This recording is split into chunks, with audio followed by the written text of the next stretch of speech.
everybody for being here with Pancho in this moment. Actually, as a first note, anecdotal and biographical note, it's interesting because this friendship began 6 years ago when I sent to Pancho one of my books, my first book, and I sent it to him. And that was a friendship that was, has been built on distance for years through pandemics and trips and things. And this is the first time we met in person. Yes, in 6 years, after 6 years, and it's with the occasion of the presentation of his book. A book of which I wrote the prologue, actually. The Spanish version has a prologue that was written by me. And what I'm going to do now is try to be brief, which I probably fail trying to, but in any case, I will try to outline the main ideas that were put in that prologue, and from there establish a reflection on his work. But it's interesting. It's a friendship that has been marked by distance and books, and continue to being stronger and stronger. And it's so nice to be here and finally meet him.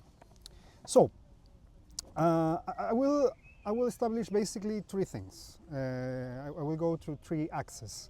The first one, and I think it's more related with what is established in the two first part of the book, has to be with a relationship that Pancho tries to outline, actually outlines very well, between the relation of the system of the art system, and the modern form of power. And when we talk about modern form of power here, I refer to capitalism, modern science, and the form of representative democracy, basically. Those three systems are actually entangled somehow or hinged somehow to constitute the basis of modernity. So the first thing that I think worth highlight here, it's the first relation that Pancho establishes between the system of the art, or the art system, and these other three forms of logic of modernity, at least in the reading I've made of the book. So it's interesting, for example, to address how the art history, the discipline of art history, which actually took all the reflections regarding aesthetics from 18th century and after, appears, or it's consolidated in parallel to three other disciplines that somehow are the base of our Western modern comprehension of the world. I'm talking about sociology, which was established around 1830s, anthropology, which basically was consolidated between the end of 18th century and 19th century, and psychology, which starts in 1879 as a traditional birth date of the discipline. It's interesting because in the middle of, as a parallel of all these three forms of, to put it in Foucauldian sense, ways of measuring, controlling, and correcting the dimensions of the dynamics of society. In that same context, art history and aesthetics, modern aesthetics studies appeared. So we could say now that reinforces and consolidates a model that is Eurocentric, hegemonic in Western terms. Pancho addresses in the book, for example, how the consolidation of art history also implies that the reading of all other expressions around the world are tamed by the Western scope. And we talk about pre-Columbian arts or Egyptian arts, which are actually try to fit in this, Western modern rational way of understanding everything. If we go to the British Museum, I think we can touch a little bit of that spirit, totalisant spirit. Anyway, So there are a lot of connections there that are established. Other thing I loved of the book is this parallel that is traced between Italian banks. You know, the city-state of Renaissance in Italy, which is the base of what Machiavelli established for talking about the idea of state. Well, those city-states were founded with the same money that patrons were using to consolidate the idea of artistic creator, which after Renaissance will be so central in our conception of art in Occident, in the Western world. So, well, that just to mention, you know, the kind of connections that are established there. So, this emphasis that exists and is consolidated by arts from the idea of the individual creator, the idea of the artist as a genius, as some kind of enlightened being, etc., that it's going to be traced until the constitution of individual and persona and subject during modernity. So, again, the first thing or the first scope of the book is to trace this relation. It's the modern power in its economical, political, and epistemological manifestations is deeply rooted also with the aesthetic version of what modern Western thought is. And it's logical because the dynamic par excellence of modernity is actually the objectivization of the world, the objectivization through representation. In aesthetics, is the object that is represented that becomes like the center of what is modern aesthetics and rational Western modern aesthetics. Epistemologically, the scientific method, it's basically this counterpart of how we represent nature in one sense and also how we operate over it. In politics, the representative system is the base of what modernity is. And in economics, I would dare to say that the idea of value, economical value, it's the interface that works like as a representative form somehow. Actually, even Marxism, or maybe because of Marxism, we suffer a lot of this idea of the obsession with value and you know, how works as an interface for understanding work, production, value, etc. So first commentary regarding the book, I really find amazing this relation between modern form of power, that in my case I characterize by these three systems, with the system of art that Pancho describes. The second thing I would like to say, or the second big area I would like to address, is regarding something that, you know, we have crossed paths in a very good way during the years in this thing. It must be said in that sense that it has been almost a year since or a little more than a year since I wrote the prologue of Pancho's book originally, and it's interesting because it has been a very intense year in the world. We are in the windowsill of probably a huge war that is going to change everything. We have witnessed different kinds of war that are terrible.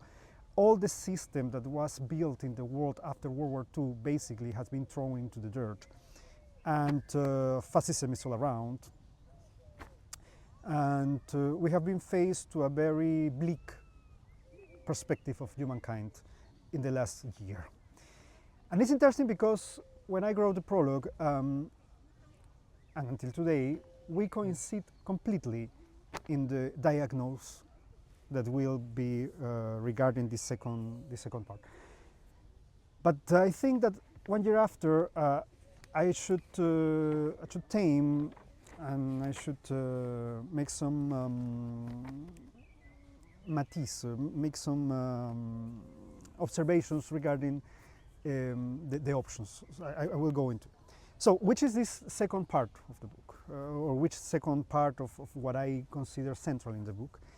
is the question of how to avoid being victim of recapture, reterritorialization, or being victim of submission or bondage, even in the sense of how do we escape the logics of capitalism and modernity, that it's characterized by trying to absorb, reabsorb, recapture, depotentialize, or to include everything in its logic, you know, and mostly regarding the revolutionary and subversive forms, which, as it has been mentioned by Castro before, Pancho and I, we recognize as anarchists, and but as it happens, in a different way, and not necessarily agreeing in all, but with the same aim, let's say, in general. So,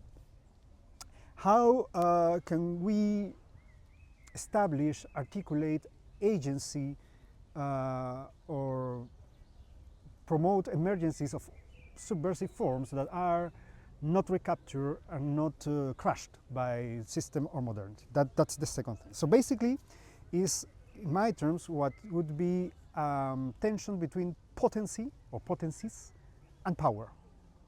It's the potencies and the power. And I won't say against, precisely because potencies do not want to actually constitute a counterpower. Potencies try to surface power, try to perforate power, to question power, to interpellate power, to create alternative to power. It's not a form of counterpower of another alternative form of power. Potencies are a different kind of dynamic and a different kind of articulation. So, how can we produce? The question is, how can we produce, how can we agency, how can we sustain forms of resistance or subversion that do not imitate the forms of power, that do not imitate representation, for example, like democracy, that do not imitate opposition in a binarist way, in a dialectical form, or that do not follow this or fail also or fall into this aesthetic and rational dynamic of subject-object.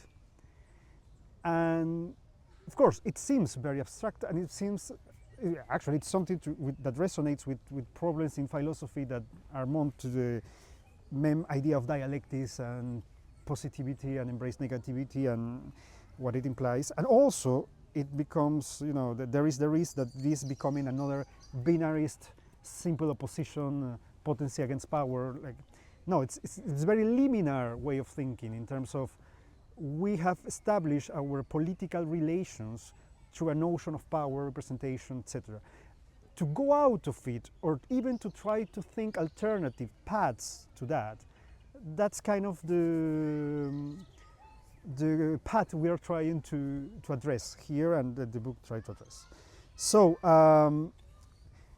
we have to understand that powers try always to tame, to depotentialize, to recapture, and we basically have to try to find ways of being alternatives to that. That we share with Pancho. That diagnose we share with Pancho, and in the book, that's a real struggle, a real quest. After a year of what happened, and after my own path, I interpolate the book also, and I was rereading the book and my prologue in the last days, and I have an hypothesis, and actually my hypothesis would be that many of the alternative forms of resistance have failed, or have been recaptured, or have been neutralized, or have become an aesthetic legitimized, you know, form, this epitaph of validation. In the last years, you know, after Mai 68, for the revolution or the revolts in France, and on, all these forms have been over and over and over recaptured. The most, violent, brutal ones, the most aesthetic, artistic ones, the most politically formal, official ones. All of them have been losing potency or being recaptured. And my hypothesis is that we could trace the failure or the kind of failure of these forms, revolutionary forms, precisely in the fact that they were born dead, because they were trying to take a form of power that does not belong to an alternative, or that they try to use the means that the power has established to achieve power. Or even more abstract, when a potency or the potencies try to become power, they are actually sabotaging themselves from the beginning. And it could seem counterintuitive, because how are you going to try to achieve something if you are going to reject every time what you're trying to achieve? Well, again, it's a tension, it's an hypothesis, and of course there is not a path. But I would say that it's not only the brutal neo-reactionary violence that we have witnessed in the last century to grow in a terrible way, the cause of all the failure of these movements and in subversive options. It's also this idea of they were born a little bit susceptible to be recaptured from the beginning. Okay, so what I would say is that many of these political manifestations have been trying to play a game that they are trying to break. So the problem is that aspiration, it's totalitarian, or in French they would say totalisant. It aims to totalize. It aims to be reproduced. Since actually 1917, the revolution have to be exported, and we have to find the conscience of the class everywhere, and the class is transversal, and that's why internationalism has been something so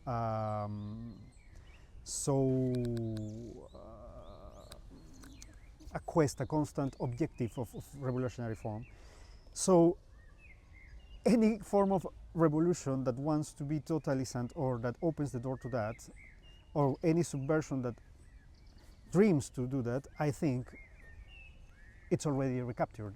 It's already opening the doors to the recapture. As we mentioned today before, yes, this is a field of complete tension. My hypothesis, as I mentioned, I'm working in another book regarding that, a manifesto actually, is that we should embrace other kind of logic based on negativity. But in the case of the diagnosis we share with Pancho, we actually agreed, and this is something that is mentioned in the book literally, that any kind of progressism, being left or right, any kind of progressive form, it's going to jump into the same disaster. And we were mentioning this morning, and I will bring it up again. If we think in recent examples, the process in Chile after the insurrectional explosion, to use that word on purpose, we have the revalidation of Pinochet's constitution, and actually all the depotentialization of the struggle. In Argentina, 20 years ago, they literally break down a government, and now they have Javier Milei, an anarcho-capitalist that is hyper conservative and neo-reactionary. And in general in the world, all the alter globalization movements from Seattle Occupy, etc., have become into Trump, Brexit, and Bolsonaro in 2016-17, and from then to today, having this Viva 24 with people from Vox, Meloni, Le Pen, etc., all the extreme right of the world celebrating in this kind of political orgy their success. So I think, yes, if we mortgage the subversive aim into a even leftist programmatic hierarchical of ideology, program, tactic, strategy, action, it's that we are trying to imitate the form of power. We're not going out of the modern logic of power. And again, it's not a solution that we can say no, okay, we get rid of it, and no, it's completely hard. It's the task ahead is that. So we agreed into that. So the revolutionary form actually does not answer anything. It's not really it's not a rupture. All what Guattari defines as the coupure Leninist, the Leninist cut, as I was mentioned before, all this, the idea of the conscious that is taken, the prise de conscience, the take of consciousness of the class, the idea of having an avant-garde, a revolutionary avant-garde, and the idea of this escalate is part of that same form of power that they are supposed to be fighting. And Pancho and I coincide with that, and we see in anarchism a way of creating forms of resistance and subversion that does not have the need of constitute a subjectivity, a revolutionary subject, because we have called it proletaire or proletariat, we have called it after the social ouvrière in the Italian movement of Movimento Operario. We have called it precariat, cognitariat. We have always a name, multitude, in the times of the empire, but it's the same revolutionary subject. So from anarchism, we try from anarchism, we try to establish the idea how to do a politic without, or how can we do politics without subject? And someone will say, well, that doesn't exist, that's not politics. My answer is, look the orgy of extreme right celebrating. What is in common of a farmer in the middle of the United States, some rich, discriminated person in Latin America, and some racist person in Europe, which vote for extreme right? There's no political subject there, but they all resonate because there's something that could be moved in a very different way. All that is part of what I offer as an hypothesis, but again, where we coincide a lot is in the diagnosis and the need for what to search. Where we don't coincide too much, it's in the answer. Mostly in my case, in the last couple of years of my life, I'm decanting, I'm leading to this idea of there's no really future, it has been stolen from us, and we have to mobilize, like the extreme right does, something very visceral, this idea of the revenge. Pancho offers also another possibility of subversion, and that's the third part of what I'm going to say, and the last, I will make it shorter, I'll try. And the option and the possibility that the book of Pancho offers, and it's kind of the center of it, was the title of the thesis research for him. It's the dimension of what he calls the political artistic dimension, and that it's the third thing I would like to highlight here. This book actually, in a very Deleuzian way, meaning that there's no time for despair, we only have to search for new weapons. This book offers a new weapon, this idea, this concept of the political artistic praxis as a way to struggle against or fight against the form of power. And this political artistic way or form in Pancho's proposal, it's centered in the idea of performance, which is interesting because all the fetishism of the work, the work done, the product of art, the work of art as a product, as an object or as a product, it's replaced by the idea of art as a dynamic of working. It's not the work of art anymore. It's the form of art is made, and the hinge that Pancho proposed in that sense is the idea of the performance. Art not as a product, but as a praxis. and it's a particular approach to that praxis. I told Pancho once, and I wrote that in the prologue too, for me, in Pancho's perception, art becomes a machine in the Wattarian sense of machine. A machine that is articulated with the happening, the instant, the occurrency of time itself. And I think there is a potency there in performance and how Pancho grasped it that could go out and could erode, somehow could perforate, could undermine this very medular thing of modern conception of, and power of giving some aesthetics to some value that comes a posteriori with the work of art. The thing of the performance, in the moment of its occurrence, has a way of going out of that. To say it again, this epitaph of recognition and validation that art gives even to the contestatory forms. We were talking about Banksy, and that's why I think I agree with Pancho in the sense that once you are recaptured, not necessarily for the money or the economical value of your work, but even the discursive value of your work is part of what is considered contestatory, you open again the door to being recaptured. It's like the reterritorialization once and over again. That's the epitaph of recognition. So it's not an alternative. It's not an alternative power, but it's going against the power form itself.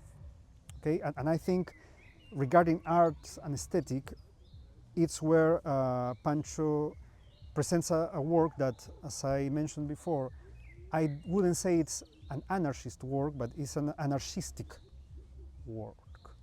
It's an anarchistic way of thinking and an approach to the art and the art form and expression.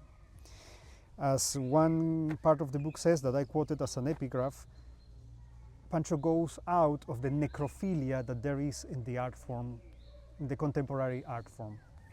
So finally, I would like to address that, and I use this in the prologue literally in that way. This book is not a match of tennis without a ball, because the sad thing is that in academia or in theory or in theoretical discussions, when we speak about all these, it seems like we are playing tennis without a ball. At the end, people continue dying, continue fighting, there's revolutions, there's people that is there. At the end, there is the industry of arts or whatever. I think that it's, to go out of this act of academic theoretical onanism, Pancho has found a very rooted way into reality, which is performance, that he practices and produces for many, many years now. And there is a hinge there to elaborate with the agency of time, the occurrence of time, the potency of time, instead of the simplicity of the depotentialized object. And that's modernity saying too much. So, like anarchism trusts in direct democracy and avoids to trust in representation, the political artistical goes against the modern form to art as a value, but it's more art as a practice that avoid to be recaptured or to be, again, submissive or victim of bondage by the forms of power. It's a new weapon, a form of resistance. And thank you, and thank you all, and that would be all. Thank you. Thank you very much. Okay.